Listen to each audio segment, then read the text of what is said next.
And our whole mission and goal with our organization is to welcome refugees and immigrants to Missoula and make sure Missoula is a welcoming, supportive place. So we do that work through our youth program, we do that work through a community resource center that we run. We serve a lot of delicious food, and we do some storytelling. And all of that is a part of making Missoula a more welcoming place. And all of you are here to do just that. So thank you so much for joining us tonight. And the biggest thanks tonight definitely goes to our participants. We're so excited that you decided to trust us with the huge responsibility of being a part of sharing your stories. It's incredibly important, and you'll hear a little bit more about why we believe that in a little minute. But I do have a few more thank yous to give. A huge thank you for Helen Ralston-Clemmer. She is an amazing photographer and longtime supporter of refugees and immigrants in Missoula, and has worked on this project with us for a few years now. So all of those beautiful photos, we're so grateful. Thank you, Helen. I know you're here, I just truly can't see you with the lights. There she is.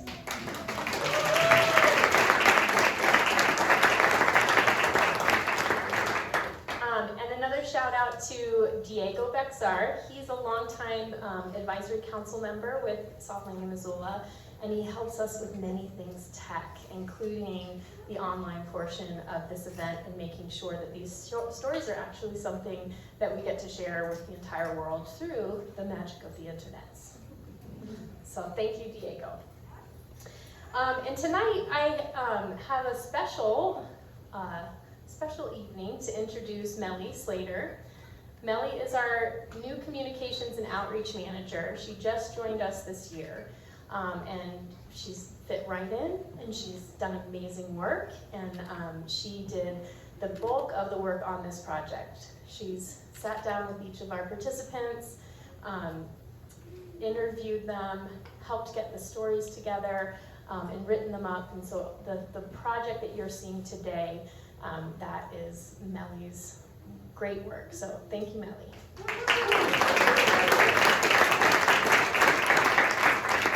with that, I'm going to let her say a few words too. Thank you for the introduction, Mary, and thank you all for being here. This truly has been a wonderful project to work on all together. And I'd like to take a moment to highlight why outreach is so important to South Landing, Missoula, and the impact that this project has. This annual gathering is truly special because it's our only opportunity each year to come together and hear the stories of refugees and immigrants within our own community. It's not just about sharing experiences, it's about building connections and understanding one another. Through Stories of Home, we aim to amplify voices that often go unheard. We believe that welcoming refugees and immigrants is something that goes beyond politics. In today's climate, politicians on both sides often distort the narrative. Real solutions get pushed aside, and the voices of refugees and immigrants are drowned out. By hearing directly from our participants, we can connect with true stories of home, allowing us all to engage in meaningful conversations and spread the work of welcome. Thank you all for being here and for your continued support. Join me in welcoming tonight's participants.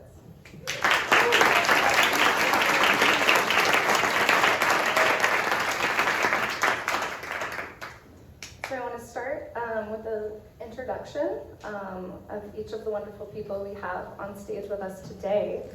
You can say whatever you like, your names, where you're from, whatever you'd like to share. And we have Here's one for you,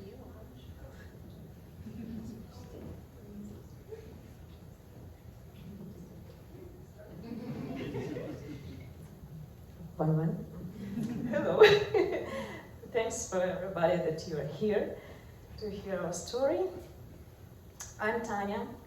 I came from Ukraine on May 2022 with my daughter. It was hard to leave my home. Yes, but I'm here. I'm a mother of a beautiful daughter, and I'm a mathematician, and I like to play.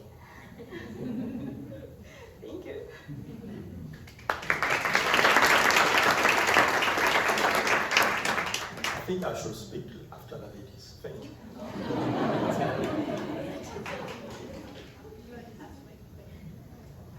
Hi, my name is Malak. I'm 18 years old, and I'm from Iraq, and I've been here since 2019.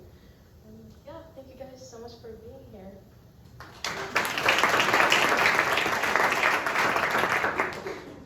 Hi everyone, my name is Ange and I'm from, I was born in DRC and I grew up in Uganda, but I love to say like I'm from Uganda because I lived there like 7 years and I moved here 2019 and I love it here. And thank you guys for coming.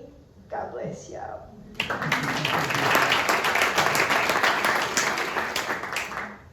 Hello everyone, my name is Pathou. I'm originally from Congo, DRC, but fleeing Congo, we spent 12 years in Uganda, so it's like Ange, I could have said even I'm also Ugandan because I already know some of their local languages, so 12 years as a refugee is too much, but thank God we are now in Missoula 4 years ago. 4 years and some months. As you can see in the picture, I have a family of 3 kids and a beautiful wife. You will see my story. I'm also a student. I'm also having some job. I'm also part of Refugee Congress. Also helping my Congolese community with some tasks. You know, we try to help each other. So, long story made short. Yeah.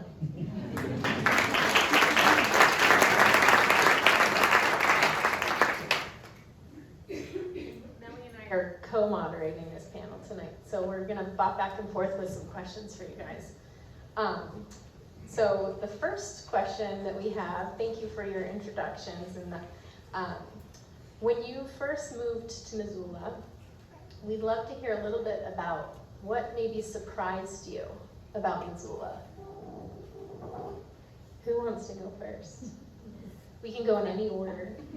I came to Missoula first time, not 2022. I visited Missoula a couple times before. And what was surprised me, that people say sorry every time.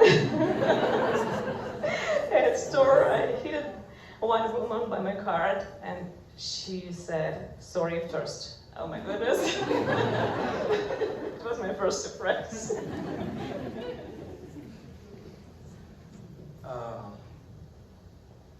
First of all, I should say that as a refugee, in our case, in most of cases, since like 2012, refugees no longer choose the resettlement site because the UN and IOM, UNHCR, all these organizations, they choose for refugees wherever they can go, like USA, Canada, Australia, Norway. But for us, we got a chance to be selected to come in the USA, and it was amazing because it was during the pandemic. So around 2020, of course, in May. It was very strange. So the first thing was like traveling under that situation, like it was a miracle after all. It was the only flight from Entebbe Airport through Brussels, Washington to Missoula. The city was like cold, no one. But we got a chance with soft landing in RC, they welcomed us. And after some 2 weeks, we got some neighbors. So they welcomed us so well. Then little by little, we start discovering the city and people. So in short, we can say that Missoula, it's a great city. And we keep on discovering people. I think the first time we discovered that some people, then we thought maybe, okay, they won't accept us as we are, but some were doubting, but after that, most of the people also they started discovering who we are through mostly RC and soft landing. They were like our bridge between us and other community people. So, and I should emphasize also that the first community that we met was the Malak Church, Missoula Alliance Church. It's where we met a big number for people, especially Sunday. Most of Sunday up to now, we're still there.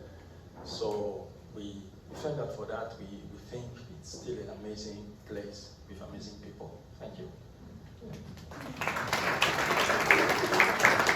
Was there anything surprising for you, Malak? Honestly, everything surprised me in Missoula. I don't know where to start, but I mean, I came from Iraq. I lived my whole life in Iraq, so landing in Missoula, like seeing all the mountains and like the cold weather and snow, it was just really surprising. Mostly Arab or Muslim people. I didn't see a lot. It was just like a few families, and it was kind of hard to be honest, but it has gone better throughout the years, and it's been amazing. So yeah. Okay, so the thing that surprised me, it's a lot, but I'm gonna start with like smile. You know, like where we're from, like when you smile to someone, people think like, what's going on with you? Are you okay? Like, so when I got here, it was 2019, I think, and then everybody, you know, like you get at IRC, and people say like, they'd be like, I'm like, oh my gosh, what's going on? I see everybody's so nice to me. I'm like, is that real? Like, why would you be so nice to a stranger? And I was like, oh, actually, this is a good place. And I was like, okay. And then the other thing is like, oh my God, cold. Like, it was so snowy. And I was like, oh my God. And then I did not come with like a jacket when we were like shopping in Africa, like Uganda. My mom was like, get a jacket. I was like, oh mom, no, I'm gonna be fine. And then when I got here, like I was like, you know, when you come here, you gotta go through the process to like get some document, whatever, like go to IRC and tell you how everything is here in Missoula. And then one day I was wearing like, it wasn't a jacket, it was like a sweater, and then I was like going, oh my God, getting a bus, and then I was so cold. I was like, oh my God, why am I so cold like this? And then I was like, oh, I wish I got a jacket. So yeah, those things surprised me, and yeah, but it's so good. You learn. It's true that the cold is very much a challenge here. Speaking of challenges, what are some of the challenges you've faced since you have arrived here in Missoula? Go ahead. Oh, the challenges? Besides the snow. The food, you know.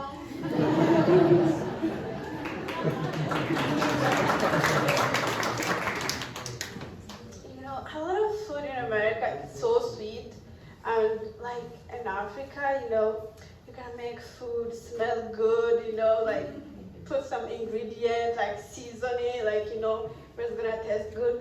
So everything here was very like sweet, you know, a lot of American food is sweet, but now I love it. So now I love American food. It's my favorite, like mostly pizza. Oh my God, yeah. It's my favorite. The way we celebrated was too cold. According to us, it was like not that tense. You know, in Africa, when if you graduate, you make noise from the university till home. You shout, you make so you feel like you are making noise, and people in the area, you know that wow, there's some people who are celebrating their graduation. But here, you can make that. Everyone is at home and don't make noise. Anyway, I understand. But it's okay, we understand. It's part of the culture.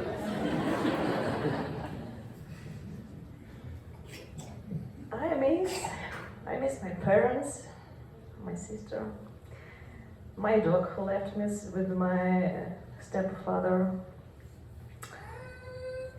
my friends. It's a piece of my heart because it's no matter for me where am I, but who are with me. So yes, I miss friends. And kind of foods.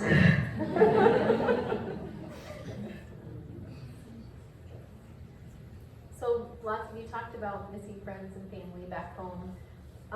Maybe paint us a little picture, those of us who do have most of our family here in the same country. What is it like and how do you stay connected with your communities back home?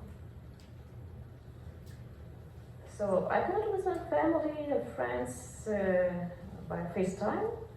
Yeah, probably once a week. Yeah, I have a chance to speak with them. 9 hours difference is hard, but yeah. Thanks for internet. Yeah, she said, I think even for African people, it's unlike American who maybe they visit their parents like seasonally, according to maybe the vacation time. You know, they make special time to visit the family member. For us, in Africa, we meet almost every week. Like, you make time for your people.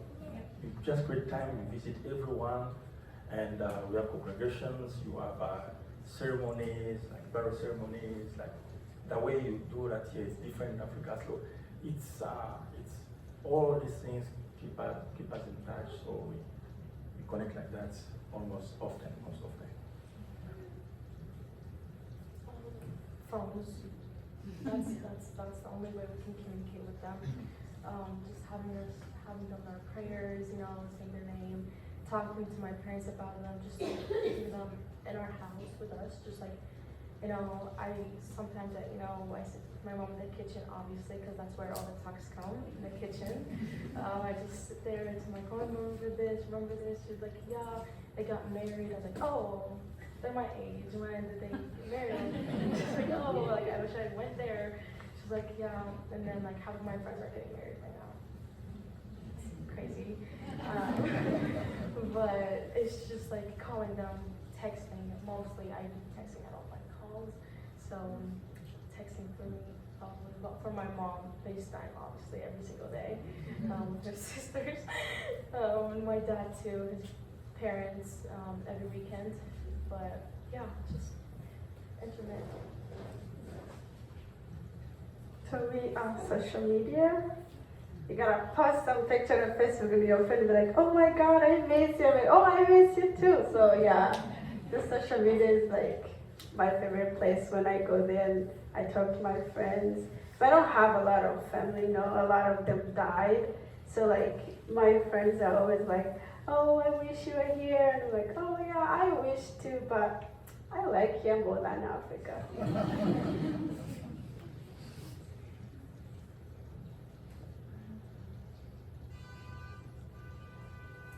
So saying things like, oh, it's different in Missoula, it's hard to be here, but what's something you wish people understood about the experience of being a refugee or an immigrant?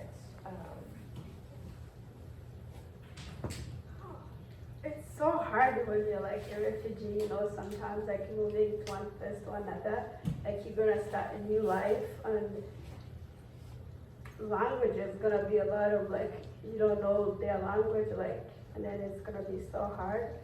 But like me, where I'm from, like where I was born and where I grew up, it's very different. So I'll be like, I'm not gonna say I'm a quick learner that much, but I would like know, so like if I know how to say hi, and you're gonna start there and you start learning more and learn more culture about them, even if it's gonna be hard, but it's okay. That's what I would just go with. I would say language. They just think that we speak language as soon as we went to America, but that's not what the case is. I would say religion too. After like all the things that happened in the past, especially the attack, they have like a bad view on Muslims. I tried my best to clarify that in high school and everything, but schools are not teaching that, so they don't know what the truth is. They think that everybody is the same, and that's not true. So I tried my best to say, hey, like, I know the person who did it was Muslim, but that does not represent everybody. Everybody's different.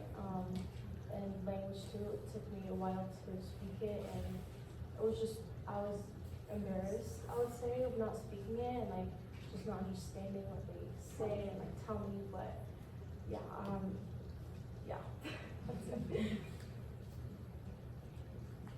So, in many cases, most of refugees, before being resettled, they go through a transition country, like from me came to Uganda, other people were from Tanzania, but from Congo to Tanzania or Uganda to the USA, I can tell you those periods are like endless transitions.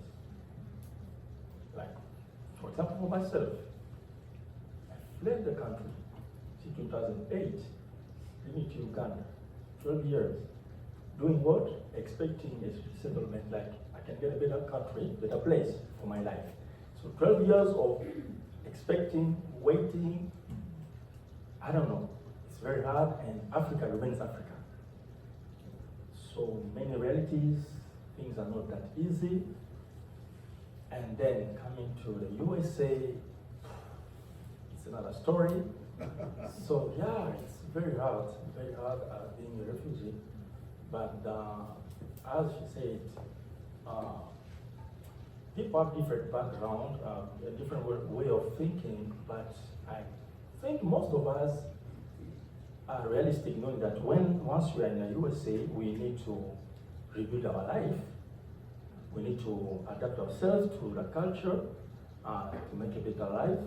So we need, and we are trying to be productive, hardworking people, and we need local citizens to understand that. As we are here, we are like for me, I'm not joking with my life. I'm so serious because I know where I'm from, I know what I'm missing, I know my goals, I know what I'm aiming at. So I cannot waste my time destroying or misbehaving, let's say it that way. So most of us, we are so focused at working, at building our lives and family, and at the same time, we want to let local citizens know that we, as refugees or former refugees, we are here to build life, our own, our communities, and for the local citizens. So that's a short message I can say.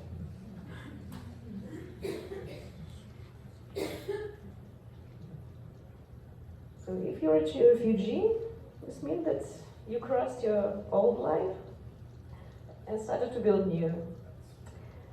And I think all refugees exactly know what the most important in their life, correct? You're not sure when you live in one country all your life, or in your apartments, you leave all your stuff in your house, and you grab it everywhere and forget to broken it. But when you move to another country, because of the bad situation in the country, in your own country, you grab a small suitcase and all your memories, all that you have. Yeah.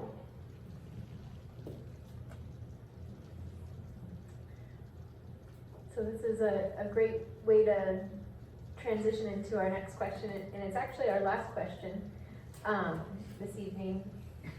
You guys are 4 remarkable humans, and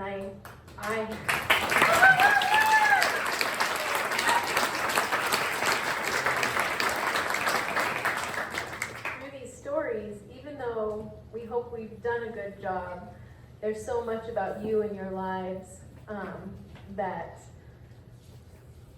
go so far above and beyond what we will ever know. And one of the most exciting things to hear from refugees and immigrants, I think, is what are your dreams? What are your hopes? What are your dreams for your future? Because you all have such a bright future. My dream, of course, that the war in Ukraine will stop and I will come back to my country. And I meet all my relatives, all my friends. And I think I will try to open my own math school, small. I was afraid to do it before war started, but I think now I'm more strange. So I hope that I will do it.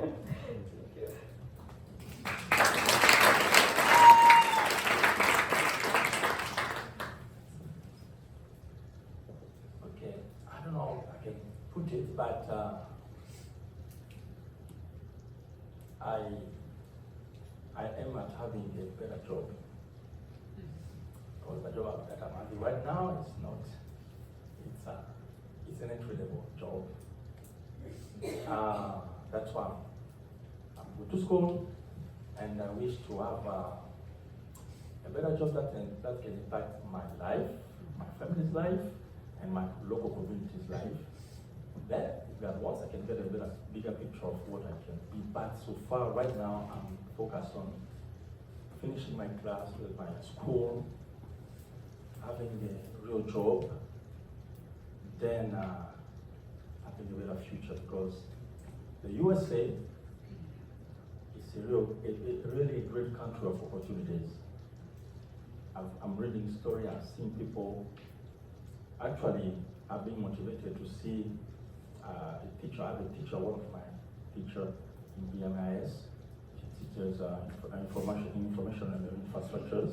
She's Uganda. She married a Texan, someone from Texas. So I was like, wow, it's still up. So whenever she teaches, I feel like it's very positive. At the UN, like I was like, she's like my model. I'm like, wow, it's very possible for me to continue with my school. Despite my poor English, I will do my best to have a better grade, increase my IQ, have a good job, then I will have a better job and better life, and see how to resolve myself and help other people in my community, and we see how to improve our lives, like mine too.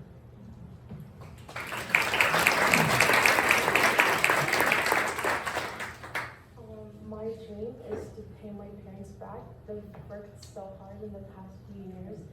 They've left their home country and everybody of their relatives, their brothers and sisters, just for me, my brother, and my little sister to have a better and bright future. They've been working really hard, full-time jobs. I've been trying my best. I graduated early from high school to help them with paying the bills and stuff. But just my dream is just to make them happy, proud, and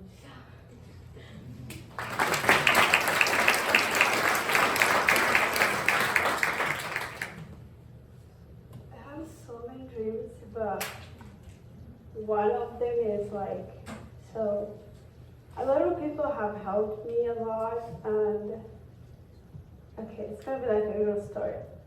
I grew up, I wanted to be a teacher, and then when I got here, like I saw things, I'm like, oh, I think I can be a great teacher, because, you know, something can happen.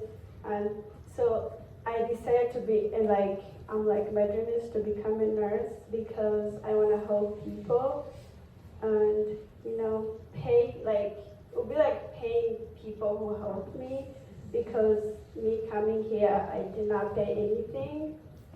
So even if I will be getting paid, but like I feel like I'll be helping people, and I pray like my dream comes true. And I want to help my mom, because she's been through a lot and she raised us by herself. So I feel like if I become like something, like, you know, if I get what I want, and then I can make her proud and help to pay the bills and build like a house for her, so that she doesn't have to pay a lot of things.